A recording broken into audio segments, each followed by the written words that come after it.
नमस्कार साथियों, प्रेम की बात और फैक्ट्स बाय प्रेम में आप सभी का स्वागत है। उम्मीद करता हूं आप सभी बेहतर होंगे। दोस्तों, आज बात करने वाले हैं महाराष्ट्र में जो महायुति की सरकार चल रही उसी के बारे में, क्योंकि पिछले कुछ समय से खबरें ऐसी आ रही है कि महायुति के अंदर खास करके देवेंद्र फडणवीस की बात हो या फिर अभी के डिप्टी सीएम एकनाथ शिंदे, इन दोनों के बीच में खबर ये आ रही है कि कुछ भी ठीक नहीं चल रहा। आखिर ऐसी खबरों की वजह क्या है और कौन से ऐसे कारण जिसकी वजह से एकनाथ शिंदे को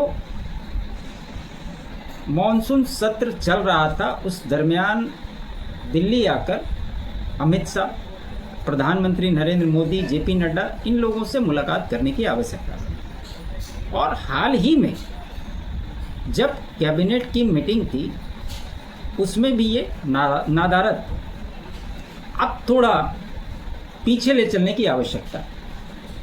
आपको याद होगा कि महाराष्ट्र का विधानसभा सत्र चल रहा था और उस सत्र के दौरान देवेंद्र फडणवीस ने एक बात की थी उद्धव ठाकरे को लेकर, और उन्होंने कहा था कि 2029 तक तो अभी कोई वैकेंसी नहीं है, इसमें यही हो सकता है कि आप उधर से छोड़कर इधर आ जाओ, कोई ना कोई एडजस्टमेंट कर ही लें।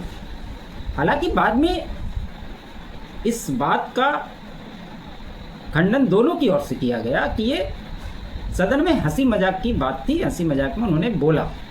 और उसके बाद उद्धव ठाकरे से देवेंद्र फडणवीस की मुलाकात भी हुई।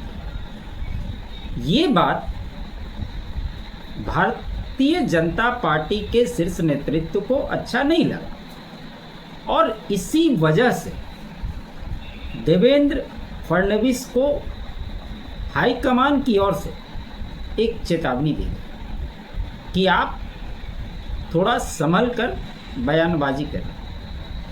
अगर आप 2014 से महाराष्ट्र के परिप्रेक्ष्य में अगर आप देखें तो भाजपा सबसे बड़ी पार्टी रही है, चाहे 14 में हो चाहे 19 में हो। 24 के विधानसभा चुनाव में सिर्फ लोकसभा में सीटें गड़बड़ाई थी।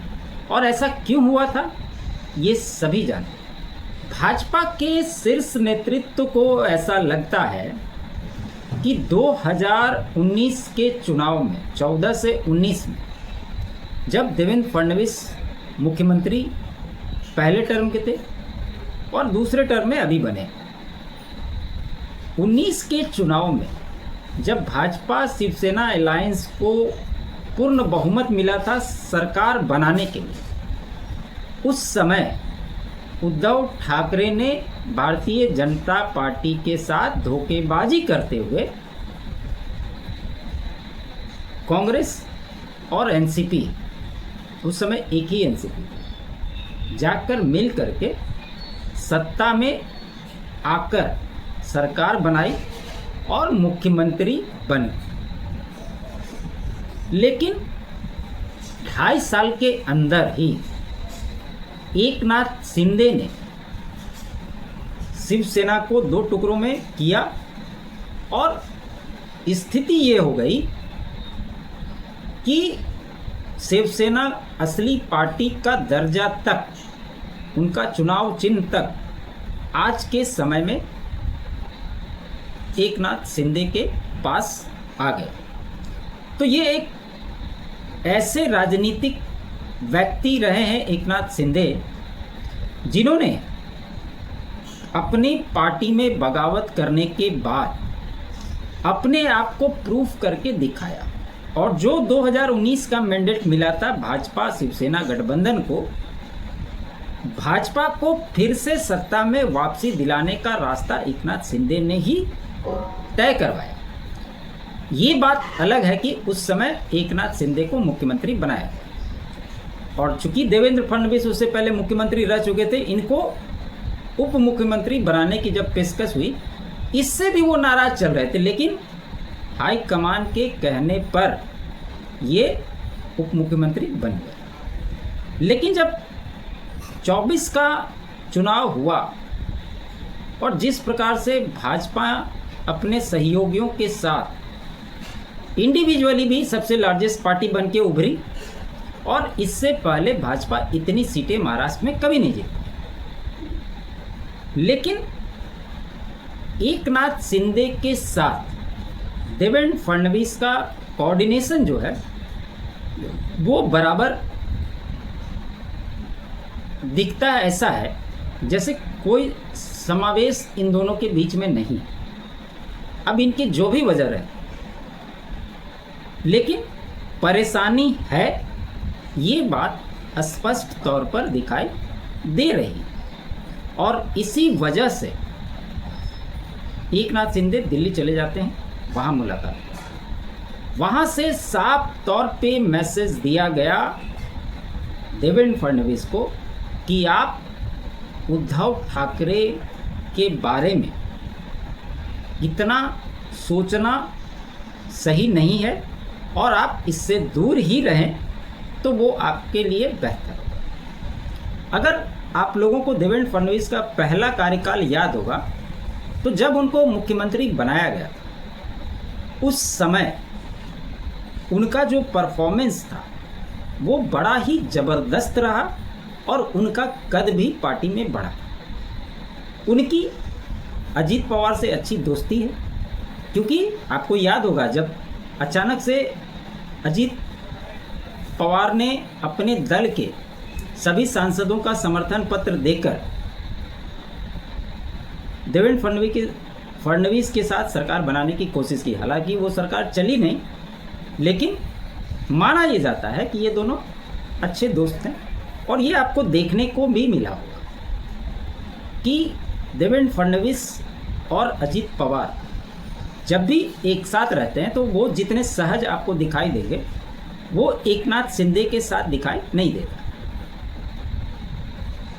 तो ऐसी क्या परेशानी देवेंद्र फडणवीस को एकनाथ शिंदे से है, ये तो देवेंद्र फडणवीस ही बता सकते। लेकिन उन्होंने स्पष्ट तौर पर प्रधानमंत्री से मुलाकात के बाद क्लियर कर दिया कि अगर कोई समस्या है तो मैं महाराष्ट्र की सत्ता से बाहर आ जाता हूं, भले ही मैं किसी के साथ नहीं जाऊंगा, और चूंकि केंद्र में एनडीए की सरकार चल रही है, भाजपा को पूर्ण बहुमत नहीं है, तो वहां पे मैं आपको समर्थन देता रहा। उनको बताया गया, समझाया गया, और चूंकि उनका एक अपना महत्वपूर्ण रोल है, मराठा नेता है, कद्दावर नेता है, उनकी ठाणे और मुंबई में अच्छी पकड़ है, और आने वाले समय में निकाय चुनाव में उनकी भूमिका बहुत ही महत्वपूर्ण हो जाती है। या तो भारतीय जनता पार्टी अपने दम पे सरकार बनाने की स्थिति में हो, तब इस तरह की कोई बात होती है तो समझना। या देवेंद्र फडणवीस के मन में ये विचार आ रहा है, क्योंकि जितनी सीटें लगभग एकनाथ शिंदे ने जीती है उतनी ही सीटें अजीत पवार ने भी जीती है, और भाजपा बहुत कम सीटों से पीछे रही है बहुमत से, तो उनको ये बात पता है कि अगर कोई भी एक निकल जाएगा तो कोई परेशानी नहीं। तो क्या उद्धव ठाकरे के बारे में बोलकर वो एकनाथ शिंदे पर प्रेशर बनाना चाह रहे हैं? क्योंकि ऐसे 2-3 वाक्य सामने में आए और जो खबरें चली वो सब भी मैं बताऊंगा आपको। अब देखिए, कहा यह जा रहा है, सवालों के घेरे में ये बात क्यों आई? बेस्ट में महाप्रबंधन की नियुक्ति को लेकर विवाद होता है।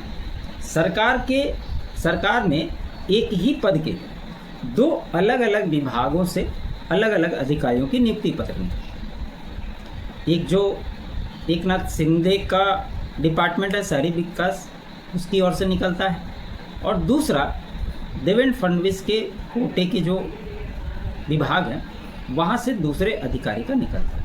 एक तो मामला यहाँ फंसता है जिसका विपक्षी लोगों ने भी जमकर मजे लिए। साथ ही ये कहा गया कि जो नगर विकास विभाग है ये भी एकनाथ शिंदे के पास है, उनकी जो भी फाइलें जाएगी वो देवेंद्र फडणवीस के पास से ही होती हुई जाएगी। तो उनका ये भी कहना है कि मैं जब मुख्यमंत्री था तो मैंने तो किसी को काम करने से नहीं रोका।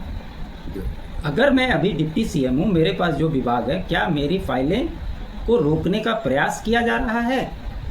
इस तरह की कई सारी बातें हैं। और जैसा कि मैंने आपको पहले बताया कि जो अभी कैबिनेट की मीटिंग थी, तो एकनाथ शिंदे साहब जो हैं ये जम्मू कश्मीर में, और कहा जा रहा था कि वो इस मीटिंग में शामिल होंगे, लेकिन वो इस मीटिंग में शामिल नहीं हुए। साथ ही साथ उनके जो करीबी मंत्री थे भारत गोगावले, वो भी इस बैठक में नहीं पहुंचते। तो इससे इन कयासों को और बल मिलता है कि भाजपा और एनडीए के अंदर महाराष्ट्र में कम से कम इन दिनों कुछ न कुछ तो चल रहा है। और इसी सब को लेकर देवेंद्र फडणवीस को हाई कमान की ओर से स्पष्ट निर्देश दिए गए। और सबसे बड़ी बात यह है कि देवेंद्र फडणवीस कोई क्षेत्रीय दल के नेता नहीं है कि वो अपने चाहेंगे कि कोई डिसीजन ले सके और वो ऐसा कर लेंगे, ये संभव नहीं है। जो भारतीय जनता पार्टी का शीर्ष नेतृत्व तय करेगा उसी के आधार पर देवेंद्र फडणवीस को चलना पड़ेगा, और उनके चाहने से एकनाथ शिंदे बाहर नहीं होंगे, ये बात तय है। ये क्लियर कॉन्सेप्ट दे दिया गया है कि जो उद्धव ठाकरे हमारे जीते हुए मैंडेट को मानने से इनकार कर चुका और उसने कांग्रेस के साथ जाकर हाथ मिलाकर सत्ता के लिए, वो मुख्यमंत्री बनने के लिए हमारे साथ जब धोखा कर चुका है, उस बात को स्वीकार अभी तक भाजपा का शीर्ष नेतृत्व नहीं कर रहा। और इसी वजह से क्लियर कट मैसेज दिया गया है कि आप अपने आप को बहुत बड़ा समझने की गलती न करें। और आपको पता है भाजपा के अंदर कोई नेता अगर अपने आप को बड़ा समझने की कोशिश करता है तो उसकी स्थिति क्या होती है। ये बात देवेंद्र फडणवीस को जितनी जल्दी समझ में आ जाए उतना ही भाजपा के लिए और एनडीए अलायंस के लिए बेहतर होगा। आपकी क्या राय है इसके बारे में कमेंट के माध्यम से ज़रूर बताएं। साथ ही साथ फैक्ट्स कंटेंट एनालिसिस आपको अगर अच्छा लगे तो लाइक ज़रूर कीजिएगा, अधिक से अधिक शेयर कीजिएगा। चैनल पे नए हैं तो चैनल को सब्सक्राइब कर लीजिएगा।